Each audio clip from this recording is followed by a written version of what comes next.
Good morning, good afternoon, good evening to all of you, and welcome to the Time to Shine Happiness Show. We are so excited today because we are exploring how we can tune into our own purpose to create meaningful impact and truly be the instrument in our own lives. And we are so excited to have our guest today. His name is Doug Giesler. He is the author of the book, Be the Instrument. So stay tuned for a great conversation.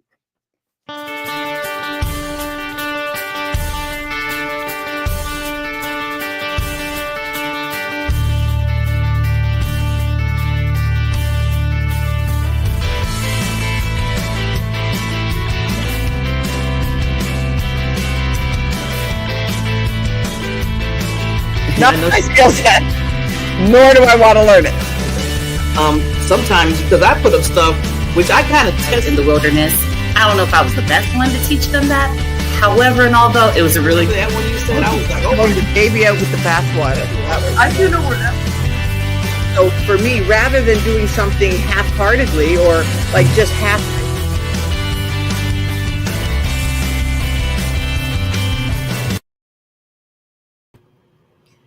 Wow. Beckley, how are you doing today? I'm doing wonderful. Every time we do this show, I just be so just geeked up like a little kid. Really, this is going to be a nice topic because it's something that I love. You know that I'm being a little bit like think about me for a second because it's talking about purpose. We're going to be talking a lot about the purpose part. So yes. And the thing is, that's what we're all about here at the Time to Shine Happiness Show. We want to share inspiration, joy, help you, our audience, to connect with what lights you up. What brings you success in your life, in your business. So I'm one of your hosts, Barbara Ellison. I am a life transition mentor, and I work with late career business professionals to go from burned out and unhappy to living their best life through getting in touch with their mind, body, and their health and their identity. And so I'm also here, fabulous co-host, and she's the producer extraordinaire, Barbara Beckley. Good morning, Barbara. Give you the hugs all the time, Barbara. Well, thank you so much, Queen. And I call the women and men kings. My name is Barbara J. Beckley, and I'm basically a purpose and visibility strategist. So what I do basically is say, okay, if you're not confident, if you feel like, you're the expert, but no one knows who you are, and you're the only one saying you're expert and doing just rocking and rolling in your field, but people don't know you. I'm the one that comes in and helps you and guides you and gets you on them screens, get you on that video, get your own TV branding, production, ta-da, lights, camera, action, as I always say in your life. And that's why me and Barbara fit so much, because we always resonate with each other when we're talking about helping individuals just get out there and be who they really are and be happy about it. Right, Barbara? Exactly. Yeah. And I think one of the biggest things is, and we've talked about it, and we've had other people, other experts on the shows that talk about this. We all, let's be honest. I mean, we all have bills to pay.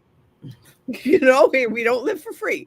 However, we also have goods and services and courses and whatever we happen to be doing in ourselves. But people buy from people that they know, like, and trust. Gone is the days of just, really only going on price. Yes, for some things, people still do that. However, people want to work with people that they know, like, and trust. And how are they going to do that? Exactly what you just said. How are they going to do that if they don't get visible about who they are, what they do, and why do they do it? Yeah. People want to work with other people. We've now, I think, truly believe that we've gone from a more transactional scenario to a transformational scenario. People want to, what results am I going to have from working with you? Why should I work with you? Well, you got to tell them why they should work with you. They have to see, like you said, I always tell people when I'm talking to clients, I always give them the scenario of the bridge. It's like, okay, you're here. We're here with you right now. You're dealing with all this. whatever it is, right? Pain points, whatever we call it nowadays, right? Right. But then we have to get them through that bridge to get them to the other side. And they need to know the middle part of, okay, Barbara, you're getting me on the side. I want to get to the other side, but how are you going to do it? How are you going to do it? What results are you going to get me to the other side of that bridge? Right. So I always tell people, building those relationships first, because like you just said earlier, Barbara, they have to know, like, and trust you. Right. And really, like I said, our guest from last time, Bob, he put the love and the belief with those two. Exactly. Yeah. He said, they got to believe in you. If they can trust, they say, oh, I trust Barbara, but they have to believe to the point where they're going to sit there and take the next step with you. Right. And, and that's where you have to show them that you can make a meaningful impact in their life, in their professional life, because I'm sorry, but you cannot, what goes on at home, you bring to your business or your job or whatever it is. What happens at your job, you take it home with you. And if those two things are not in sync and being your true self, there's a disconnect. Why do we think that divorce happens? Why do we think that businesses break up, that CEOs get fired? Have you read lately about whole bunches of CEOs that have been let go because they're what they were doing was not gelling with the company's mission? Yeah. Because it's just about personal. It's that of everything, of business, and now people are getting so much more that they want to know that what that impact is authentic. Yeah. And then you got to build those relationships. And, I was talking to another coach the other day, and they were like, Barbara, before it used to be like you have to like tap in with people maybe 5 times and then you can okay. She said now it's like almost 11, 12, 20 times because you 11, 12, and 20. it's like a continuation, and you have to lead by example. See, I'm always telling people, I said, what I do in my business, the integrity has to hit in all areas. You can't be one way, like you just said, one here and then another person, 2 different people. It's like, okay, if I'm going to believe in you and trust in you to help me in my world, I'm talking about, somebody that wants to come in and work with me, then they got to look at the overall what I do and say, okay, is she really trustworthy? Is she, what she says is golden wherever she's at, so it's really important to make sure that you're doing that in all the areas that you do, that you work in. Right. One day I was reading a thing on being part of an orchestra. And I truly believe that what all of us do, we are all part of the orchestra. But we are not all trombone players. We're not all drummers. We're not all harp players. Each one of those things is unique. We have to bring our uniqueness to the conversation. Yeah. But what happens if we're a flute player and we're trying to compete with the harp? Well, that's not going to work. Yeah. You have to listen. And I think that's one of the biggest things too, is to listen not only to yourself, what do you value? What are your motives? Or just to add to the orchestra, or if you just have a whole bunch of people with a lot of harps and only harps. Exactly. Like, well, wait a minute. Don't we have a drummer somewhere? Where's the trombonist at? Where the flute? We just only got all these harps in there. Right. I mean, and I think that's kind of what's been happening over the years, that you're trying to compete and not standing out. But now there is so much, because it's not just, like in a small town. Now you're competing in the world. You have global competition. Yeah. Global competition. It's not just about in your own little backyard. One of the things that I always share with people is, think globally, think locally. I mean, you have to build your own little sphere of influence, that kind of stuff. Like make your own band, kind of things. The first violin has to coordinate with the second violins. I think there's 3 levels of violins. So we all have to communicate with each other. However, we also have to stand out from each other. Yeah. Because we all play something, we all play the tune slightly different, but we have to be in time. Yeah. Yeah.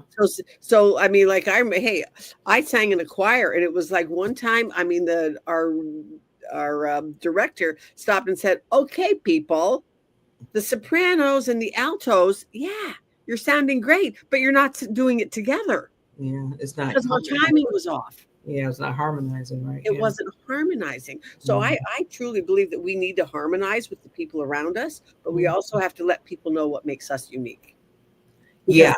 Because there's what, 9 billion people on the planet. That's one thing we always bring up. You always bring that up. But I want to just go back real quickly to the competition part, because people get caught up in that. Well, we're competing with the world, we're competing with we're competing with our own brand, but you're competing with yourself. That's what I tell people. You have to understand you're competing with you, because when you start saying you're competing with everybody else, then you're not gonna get nothing done. Why? Because you're looking at everybody else and what they're doing, and if they're up or you feel like they're in a certain area that you should be, or you feel like you should be, then you get frustrated, you get agitated, like I can't, So that's why I tell people you need to just say, I'm competing with the better me to another level. I'm trying to get to that next level wherever my Barbara J. Beckley's going to go. So I feel like that takes off all that other stuff, because now you're going back into understanding who you are more so than looking at what everybody else is doing and saying, okay, I'm not there yet. Yeah. And that's where a lot of people get caught up at. They get up depressed. I talk to people all the time like that. Yeah. I loved your word, though. We're not there yet. Yeah. We're not there yet. Yeah. And yet we can look back on like this show. All right, let's tell on ourselves a little bit. This show, we've been on almost 6 years. Yeah. We can look back on some of the original shows where we started on Facebook Live and go, oh my stars. Even with the title of the show, Barbara, we can start with that too. I know. I mean, we were the 101 happiness show. Every time I think about that now, it's like... one of our guests came on and said, ladies, you really need to rethink the title of your show. And Barb and I went, oh, really? Yeah. And he proceeded, of course, to give us why. He said, because it's not 101. People are thinking you're beginners. You are not beginners. You know your craft. You just need more exposure and credibility, and put yourself out there that you are the experts. So then, of course, Barbara and I were like, okay, well, what are we going to name ourselves? And we went back and forth and back and forth and back and forth until we had our next guest. We just kept on building from people. Plug for Jenny Erickson. That she said, well, because by this time we were starting to be known as the BBs. Yeah. Okay, so like BB1 is Barbara Beckley, and BB2, just because she's the B and I'm E. Alphabetical. Let's just be honest here. So Barbara's, BB1, and Barbara, you're BB2. Okay, so now what's the names of your businesses? What's your mission? What's your, I believe, kind of thing. And one of my things is my company is called Trends in Marketing Enterprises, because that's my overall company for tax purposes. But it was time. And so it was like, because it's your time to shine. This is your time now. And so then, of course, Jenny said, well, Barb, she says, well, I'm the diamond factor. She says, well, then why don't it's your time to shine. And that's how we came to Time to Shine. But it was from one of our other guests. Barbara, every time you say the BB1 and BB2, I always go back to Dr. Seuss. I don't know why. I always think of Dr. Seuss, like thing 1 and thing 2. Remember that was yeah. And I was like, we're not going to be 1 and 2. We're going to be queens. The thing is, though, that's kind of what our audience. Oh yeah, they're the BBs. They're the 2 Bs. They're the B. Yeah, and I even say it when I put it in notes now. I mean, like, Time to Shine happens with the BBs, and then I also put our name just in case people don't understand the BBs. Right. But yeah, I think it really plays on each other. I love that. Exactly, and that's part of what makes us unique. Unique. Because the thing is, though, don't you think that so many people they try to find what makes them unique, and they need to know what makes them unique. But they have to. It's like my branding guy, Rich. He always just says, you know what? It's the perception. What you do is the perception, but it's not your perception. How do people see you? And it was our audience that started coming back and said, oh yeah, you're the BBs. Oh yeah, the BBs. And so then that's when Barb and I said, all right, gee, obviously this is what they're calling us. So why don't we call ourselves that? Yeah. And it has been a blast. Yeah. And now we're in our going to be starting in June. We're going to be going into our 7th year. 7th year. Wow. Every time you say these years, I'm like, oh my God, 7 years. 7 years. And yeah, look where we started. And I always say when we talk about the years, it's like the consistency, the commitment, everything that goes into that. And I'm just saying, not just because bragging on us, but just anybody. When you're doing anything, if it's a podcast, if it's TV, if it's whatever it is, if you're consistent in it, people, again, they're looking, they're watching, and they're seeing how you do that. So they feel like, okay, if you're consistent and you're committed to what you're doing there, maybe they'll be consistent and committed if I come in as a client of theirs. Exactly. See, that just seems like that's why I said everything you do, you got to show it, because then people are watching because they'll probably want to work with you. But they say, well, shoot, she's been consistent for on this show for 7 years. What can she do for me, in her world? Yeah. Right. Kind of taking them from where you are now. One of the things that I share with people is that we all have your future you. The person that you're going to be in the future. Okay, we all have that. But it starts today. You can't get to that person if you don't start today. And this is why we are so excited to bring on our guest, because Doug Giesler, he has written the book called Be the Instrument. And that's for yourself and how that relates to the people around us, because that's where your future you comes from. But it starts today. I want people to let that sink in before this wonderful king comes on. What was it? Be the instrument? Be the instrument for yourself and for others. That's powerful. That's powerful. Powerful. And it starts with us today. Yes. Today. How you can tune into who you are meant to be. Get in touch with that. And then take that into your future you. Because when you become your future you 5 years from now, it's going to pay dividends for the rest of your life that are in happiness and in impact and in vibrancy and in passion. But you got to start.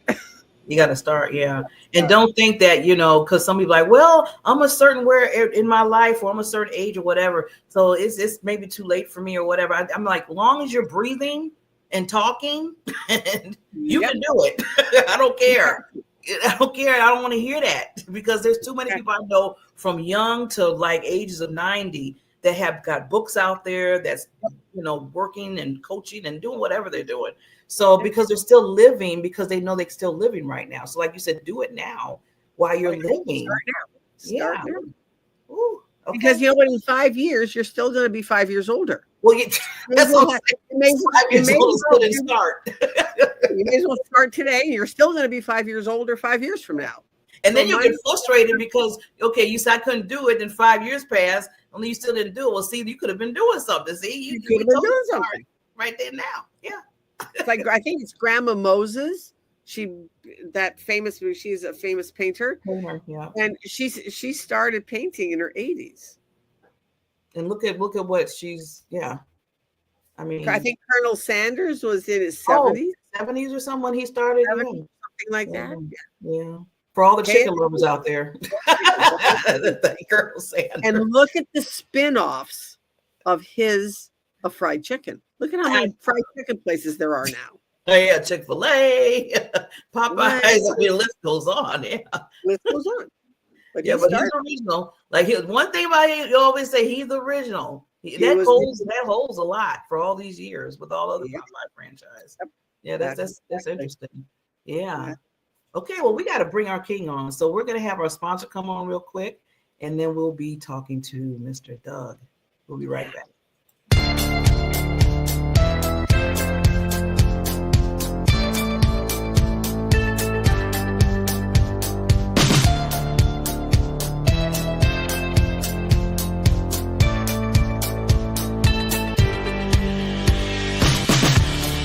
Happy Friday, everyone. Your real worth isn't defined by your net worth. What makes you valuable is how you use what you have been given.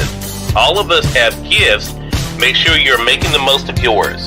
Have an amazing Friday.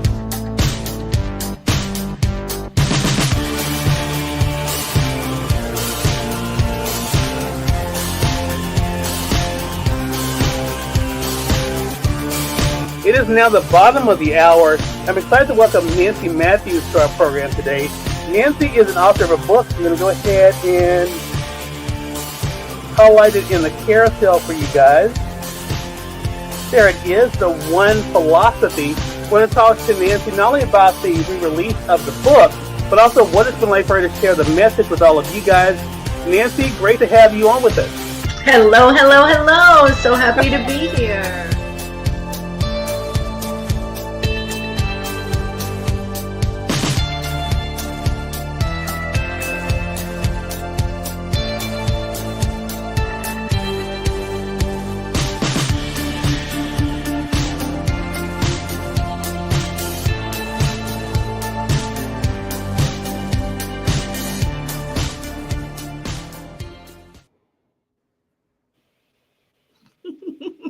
Ta-da! So if you're just signing in on us, this is Time to Shine Happiness Show with the BBs, Barbara J. Beckley and Barbara Ellison. And we are in our second part of the show, which we bring on some amazing, tremendous, incredible guests. And we have one right here. Mr. Doug, King Doug. I'm deeming you as King. Oh my goodness. Well, thank you so much for that gracious introduction. Amazing. I found myself over here nodding to everything that you've all talked about so far. It's been amazing. And kudos to you guys for 7 years. That's amazing. Yeah, I know. I'm still kind of like, whoa. Thank you so much, King. Yes. So we want to really make sure first, because I always do this with every guest, because I want to make sure that we know the story behind the brilliant coach of Doug here, because it always takes those stories. Like me and Barbara always says, somewhere down the line, something happened where it changed us somewhere in our lives.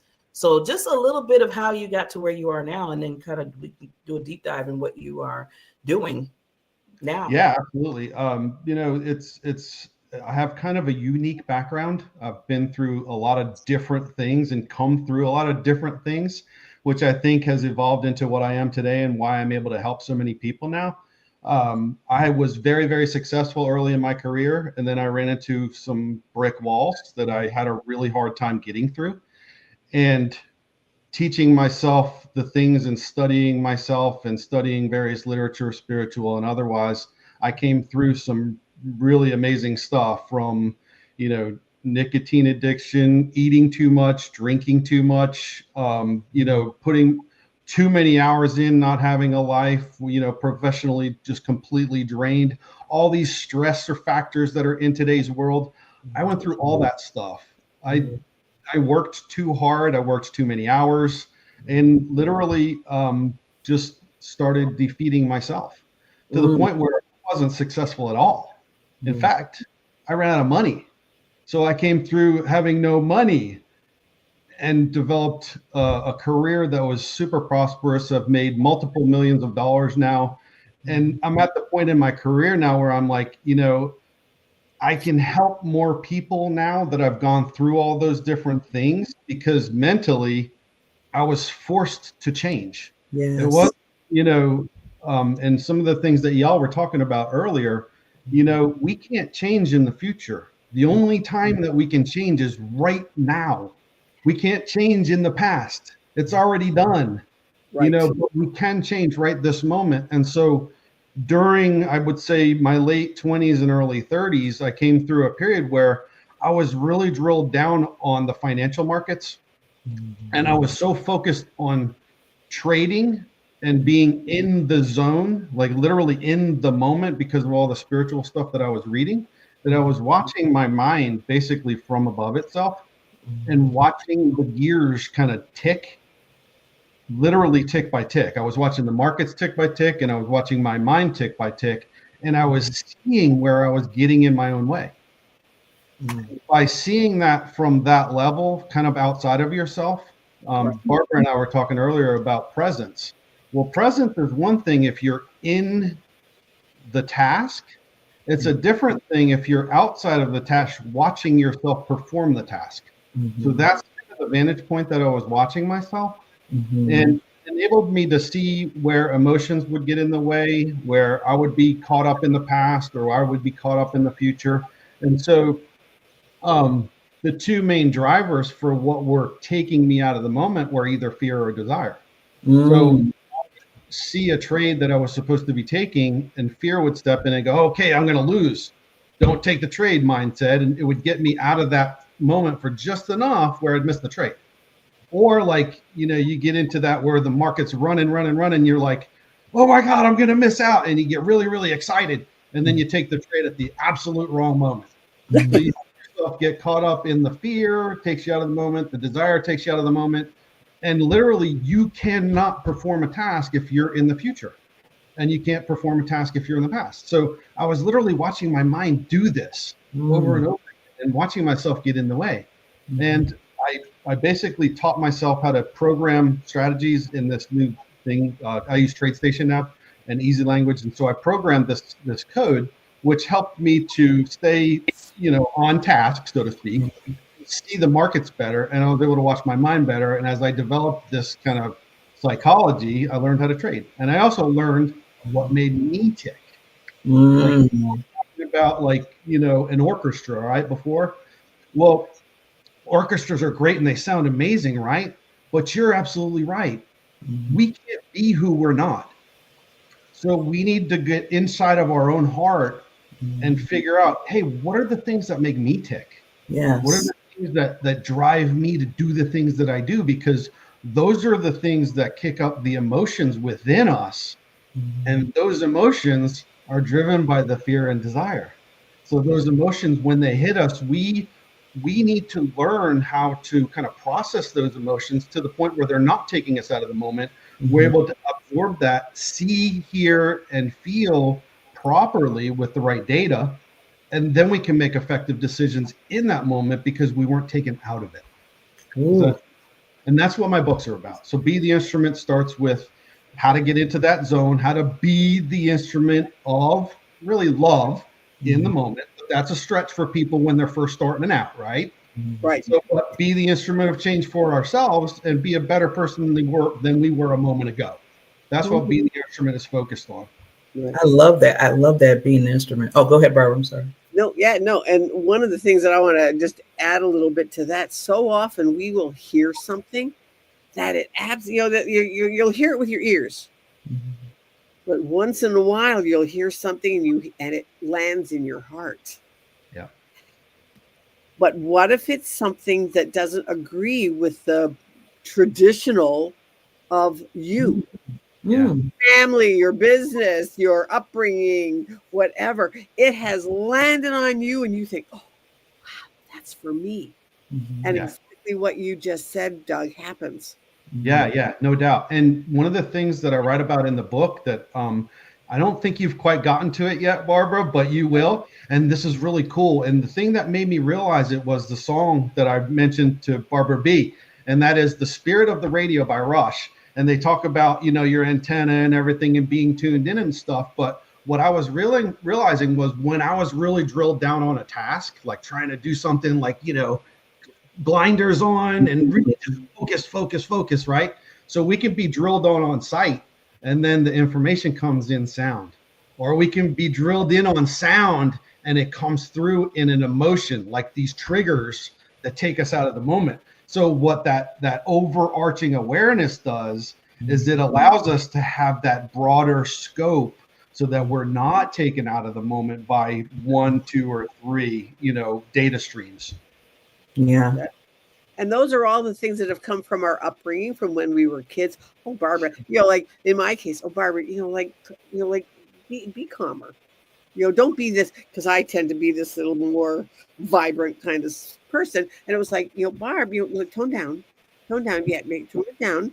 And I was like, okay. So then I lost that moment of being just in love with my life. Mm-hmm. And how often do we let those things from our childhood or from whatever stop us? Yeah.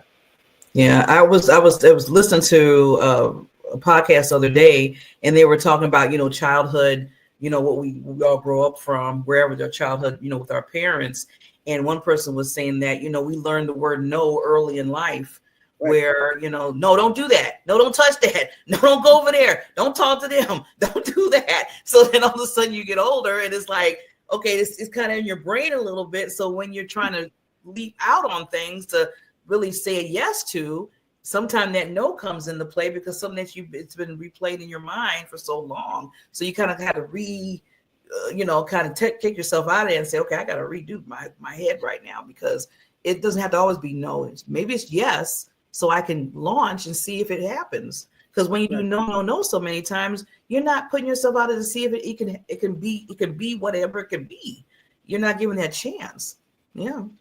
Yeah, no, absolutely. And when we hear no and tell ourselves no over and over again, we start to get into that fear of failure, mode. And when we're in that fear mode, we get really, we're basically taking ourselves out of the moment. We're not giving ourselves the opportunities to succeed that we really need to.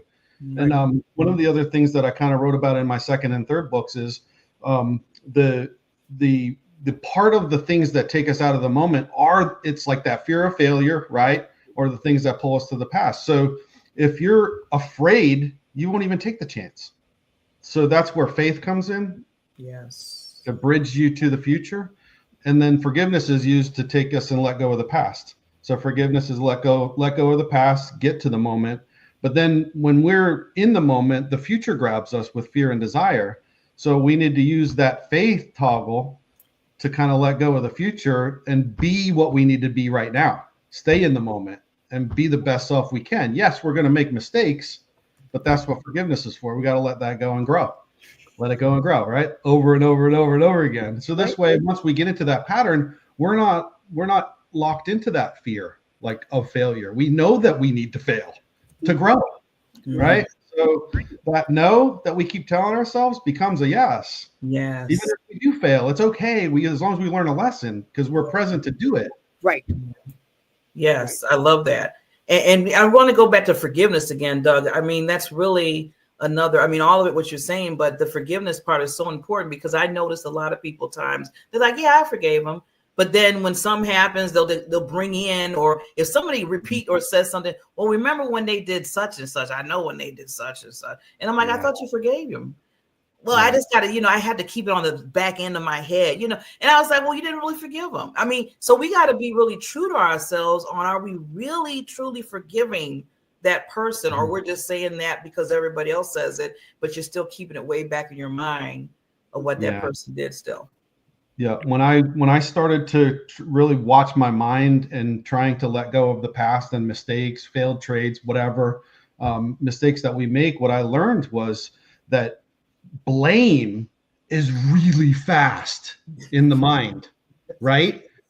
So what we need to train our mind to do is to let go of blame and all the things that, push it, because we as humans do not like pain, right? So we're going to use blame to get rid of that pain, right? So if we made the mistake, we blame somebody else, or if we made the mistake, we blame ourselves. But we can't do that, because we're either internalizing it or externalizing it, and we don't get the lesson. So if we use forgiveness for what it's for, we can let go of our own mistakes, and we can understand that other people are operating from the same platform and they are going to make mistakes. So it's like, well, shit, if I can't let go of my own mistakes, how am I going to help people let go of theirs? Right.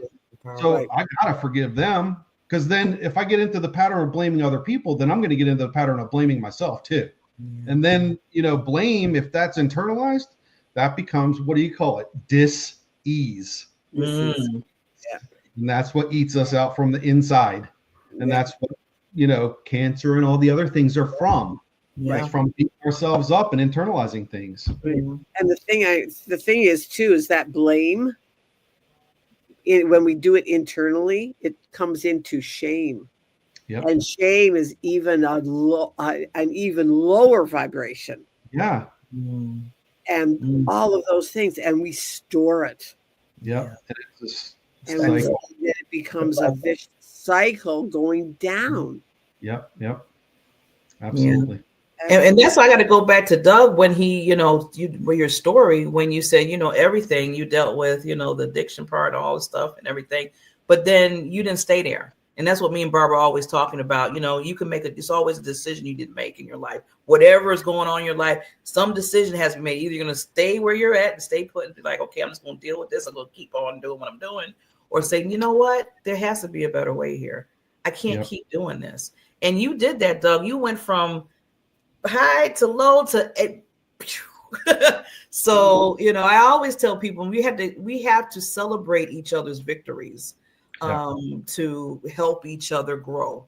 I think that's so important. I always tell Barbara, and that's why I'm always, every time we get on, I'm like, Barbara, you're amazing, you're a queen, I love you, because we need to hear that to keep ourselves moving. You never know what a person's going through internally.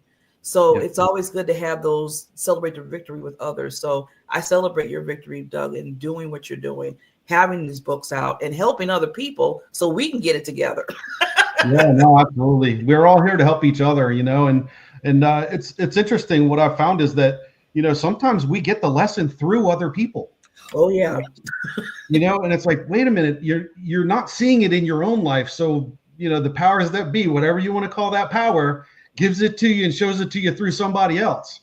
And it's amazing. The messages come through. They might be on a billboard. They might be in a song. They might be through another person. They might be in a movie script. Yeah. They come through in all kinds of ways if you're listening.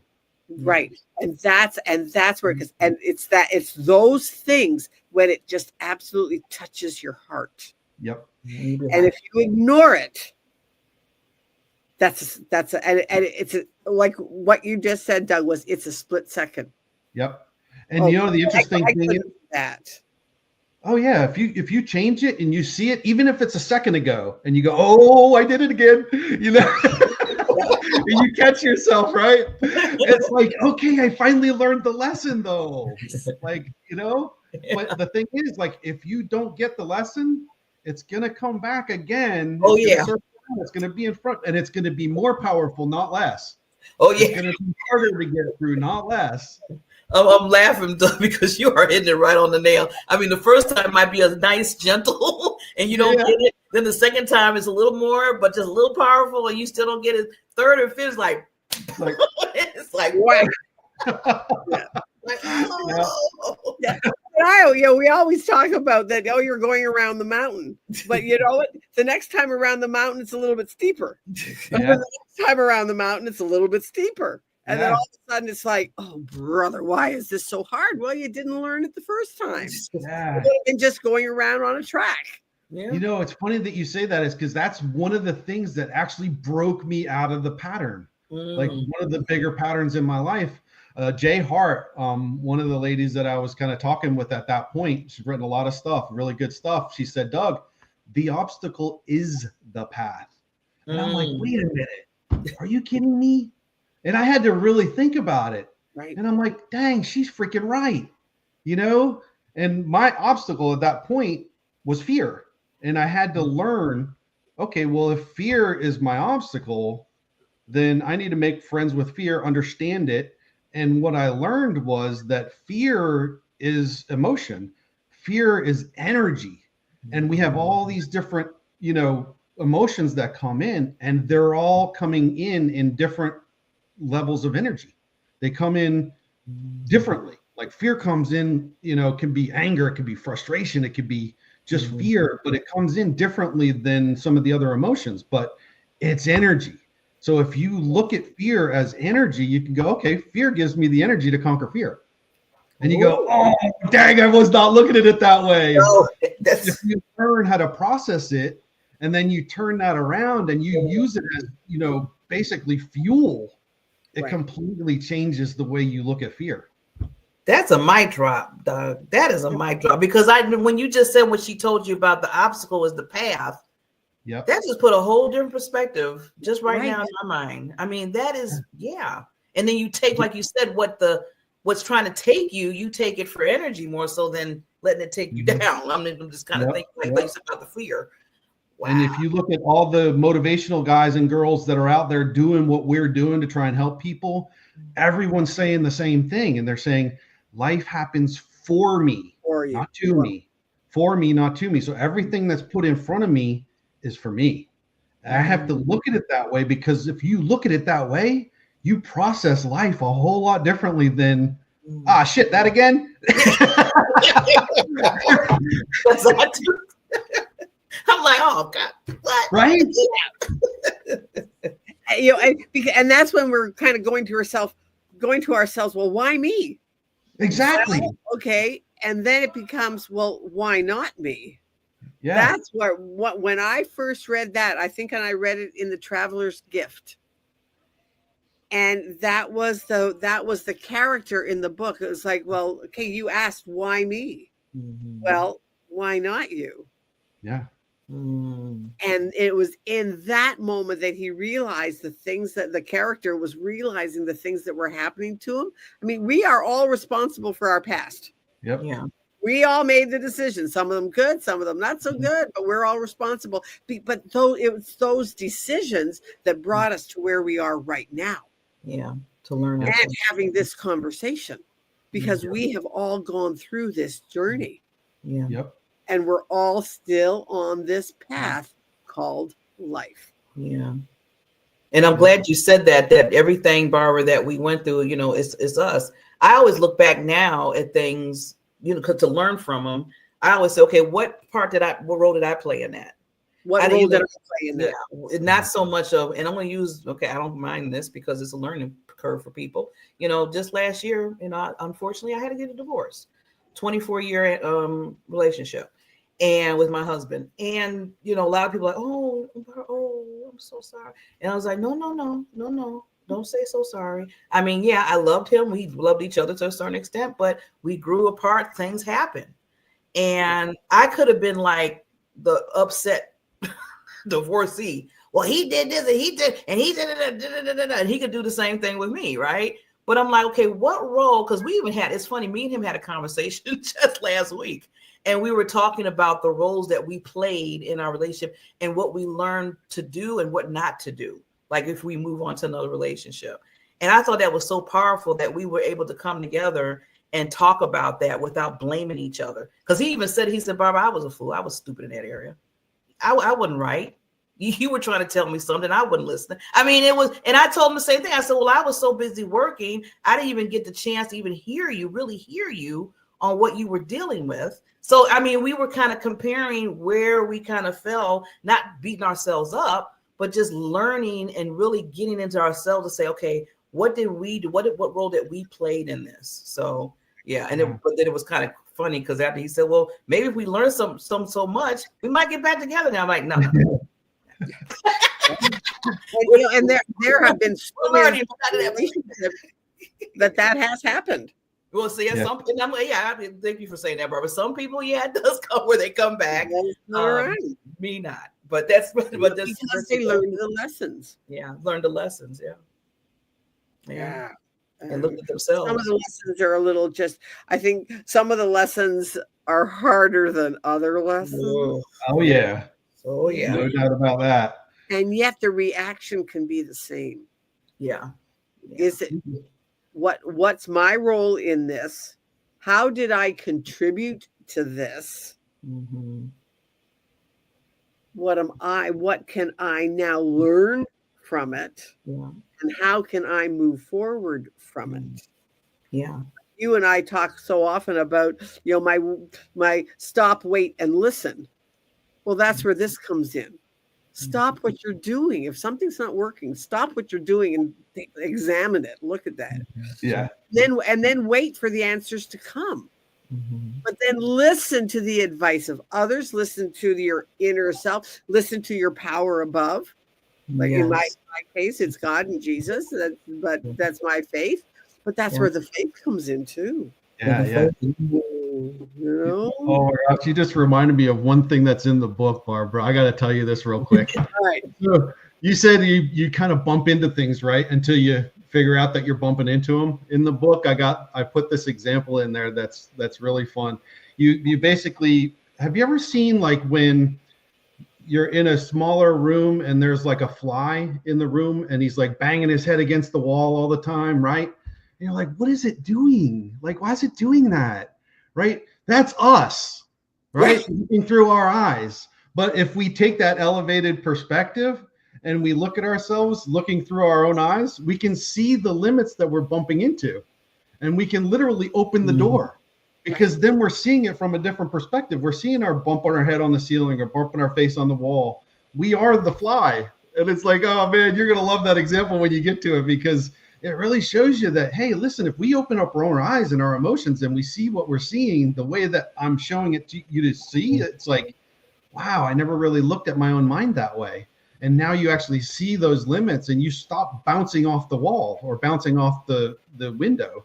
You open it up and you basically get out of your own way.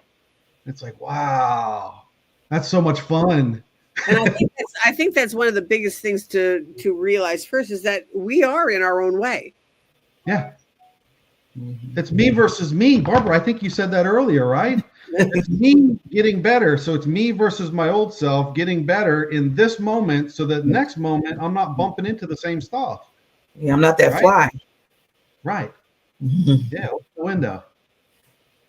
See, it's funny how sometimes, Doug, I'm glad you brought the example about the fly, because sometimes certain things in life like that, those little small things can be such a huge eye opener, just like you just told that whole example about the fly. And I was like, yeah, you're right. Because first of all, it irritates when I see that happen with that fly. Yeah. It really does. Yeah. So you said boom, boom, you hear that fly, boom, boom. I'm like, oh, come on, really? And then when you just added, well, isn't that what we do sometimes? Yeah. And then now that I'm thinking about that fly again, I'm like, you're right. I'm sitting there getting irritated by what he's doing. Maybe I should be getting irritated because I do the same thing sometimes. So maybe I need to learn from that and move away from it. So that was deep. That was good. Just be watchful, right? I gotta get your book.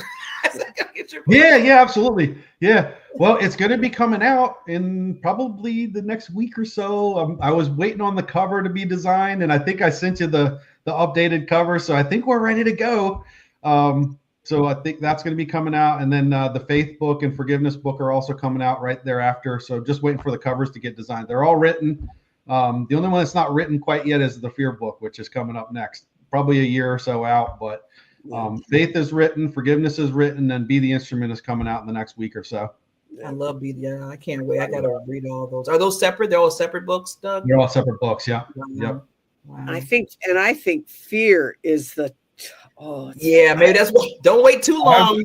We need that book. I'm so excited to write that one because I know people struggle with it. If I can show them the fear is energy part, like and really describe it for them and just help them to really, process that in the moment and use it. Fear can give you a ton of fuel. You could nip that in the bud for a lot of people.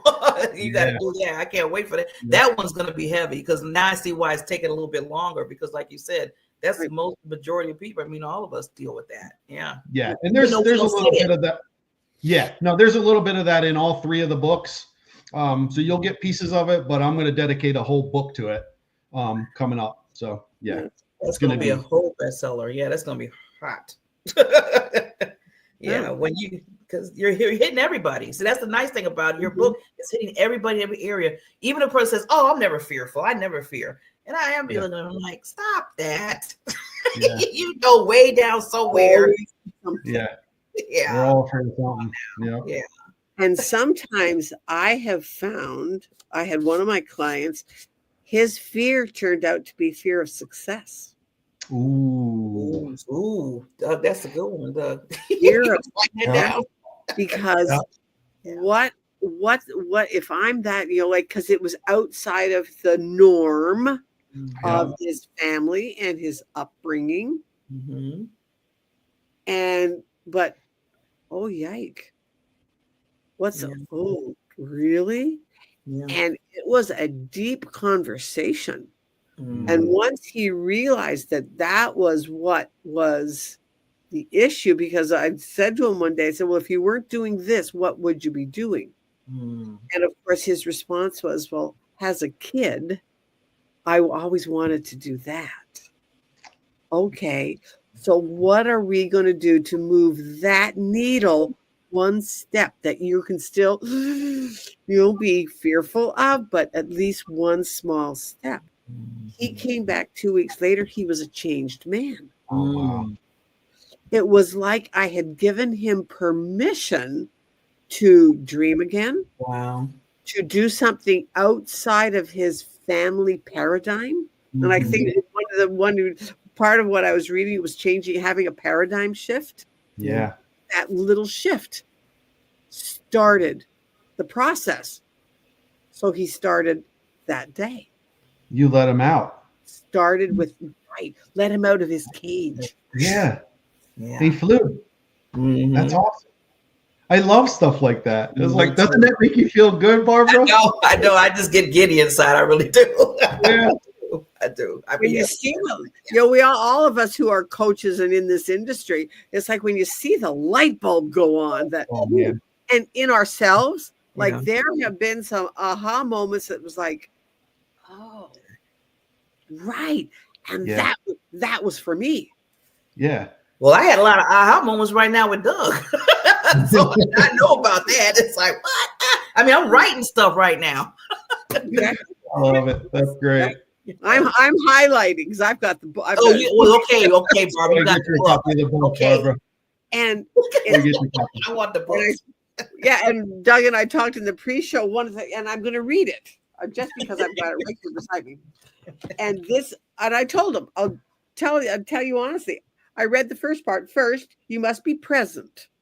Work on that and continue to work on that, being present. I talk about that all the time. Yeah, you do. Yeah. But his next statement. Here we go. Right. Second, you must be aware of being present. And where is your attention within it as you are being present in what you're doing or saying or being or talking about or whatever it is in that moment. And one of the questions I ask my clients quite, so often is like, they'll tell me what they do. Well, who are you within that? That's exactly what Doug is talking about in this book. But we can do it moment to moment. Yeah. And I had to read it 5 or 6 times when I think I probably read it. Now I've probably read it 12 times. But it was right. And it just and now it has downloaded. Yeah. Yeah. There's actually exercises in the back of the book that help kind of take people through that process. Like, what are the things within me that I'm identified with, and what is driving me in that moment, so that we don't get caught up, drilled down on that task where we're just filtering out so much information that we're not really getting all the data. And so it helps us to really understand who we are bringing into the moment, so that we can be our best self instead. So we might arrive as a certain archetype, like, dad, brother, sister, mother, professional, lawyer, whatever, whoever we're identified with, which may not be appropriate for that moment. But we're so drilled in on that particular, we're identified with, we don't bring our best self because we're just into that perspective and we don't see the other perspectives.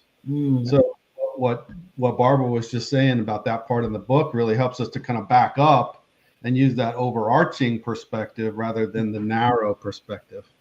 And it opens up new worlds. So much new worlds. Wow. Yeah.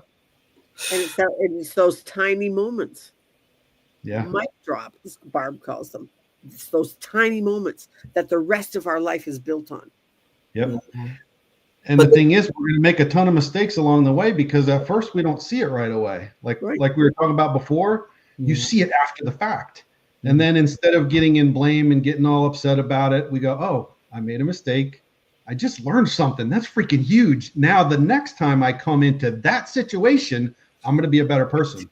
I'm going to do it better. Like wisdom. Yeah. Just yeah. A year from now, you're like, dang, look where I was. And it's like, this is great. Right? And it's a never-ending process. Yeah. It's a never-ending process. So what's the coolest part of it. Yeah. It's just real quick, just change your whole mind perspective, like you said, Doug and Barbara, where like going back to the obstacles is the path. We got to just change that whole mindset. And that's how we jump on learning and opening our minds more. And like you said, learning over, moving forward. But when we don't change it, we look at it as just that one little thing. It's like, well, no, this is doing this. Well, look at it in a different perspective on why it's doing that, and then, but a lot of times people don't want to go to the next level. Just like people don't like to dig. Like I tell people, well, what's the problem? Well, I'm sniffing. No, what's the real problem? Barbara, I said, I'm sniffing. I said, no, there's a reason why you're sniffing. Is it some perfume that's making it, or is it a certain room? That's why we got to dig to see what really the problem is, not so much the symptom, because we all sniff. I mean, it might be, the season is for, or whatever, or, or maybe you're sad about something, but you don't want to admit what you're sad about, so that's good. People just don't like to dig a lot of times because sometimes it hurts. But after you do that, it's good because it's like, okay, now that we got to that point, we can work on that part, not on the symptom. Yeah. Yeah. Yep. Exactly. And the other thing is people take on too much. Like they go, oh, I want to be here. Right. Yeah. But if you look at it from a step-by-step perspective, if you add those 10 steps up, you're here and you want to be here, you're like, oh, I can't get there. I can't get there. But if you add 10 steps in the middle and you take 1, 2, 3, 4, 5, 6, 7, 8, 9, 10, and you get there gradually. But if you try to accomplish the 10 steps all at once, you're going to be jumping and you never get there. The thing is, you have to make those mistakes along the way and self-correct to get there. Don't you find people try to skip steps? Yeah. Oh, all the time. Yeah. You got to learn the lesson. That's me included sometimes. Yeah. Learn the lessons, and it's all about growth, right? Because Barbara, you said before, it never stops. Never stops. Right? It's all about growth and just getting to arriving, in the next moment as a better self than we were a moment ago. Yeah. That's all we can do. Yeah, all we can do. Well, Doug, we have to bring you back. We always say that. We love our guests and we always want them to come back. So this has been amazing. I have notes. Barbara has the book. I'm a little jealous, but I'm not going to go there. We're going to leave that alone because Doug's going to hook me up. But again, thank you, Doug, King Doug, for coming on the show as always and giving us some good insights. Barbara, any last words before we sign off? And I think it just comes back to celebrate if you have taken one thing from this show, celebrate it, internalize it, work, just be aware of it, because it all starts with awareness. It really does. If we have said one thing that you've resonated with you, just think about it and internalize it and then use it. Yes. Yeah. Thank you, Barbara, for that. And again, Doug, thank you so much. And we'll see you next time on the Time to Shine show. Thank you, Barbara. Well, goodbye, everybody. And thank you so much for listening to the Time to Shine Happiness Show. I'm your host, Barbara Ellison, and I look forward to seeing you next time, where we will have a great guest talking about making happiness the norm rather than the exception. Because, we believe that each and every one of us deserves to lead a happy, healthy, debt-free, abundant life, whatever that means to you. So join us again, and please to get reminded, hit the subscribe button or the like button wherever you're listening to us, and we will see you next time. Have a great week. Bye, everybody.